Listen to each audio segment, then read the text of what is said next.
जानम, फिलिस, क्या हुआ है तुम्हें? हाँ, ठीक है, देखो मैं तुम्हारे साथ हूं। हाँ, क्यों रो रही हो ऐसे मेरी जान? जुनैद, बहुत बुरा हुआ है। हुआ क्या है बताओ। तुबा की हालत बहुत खराब है। ऐसा क्या हो गया है? क्या तुबा ने खुद को कोई नुकसान पहुंचाया है? मामू ने उसे थप्पड़ मारा है क्या? और उसे कमरे में बंद कर दिया। क्या कह रही हो ये? करीम साहब ने तुबा पे हाथ उठाया? ऐसा ही है। मामू से ये उम्मीद मुझे बिल्कुल नहीं थी।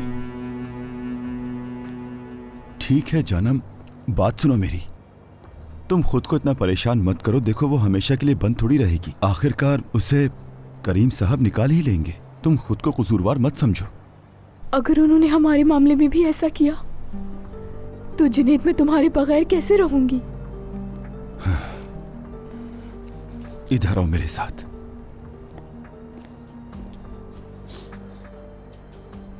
मेरी बात गौर से सुनो मेरी जान। हमें कोई अलग नहीं कर सकता और ना ये होने दूंगा मैं। बहुत मोहब्बत करता हूं तुमसे।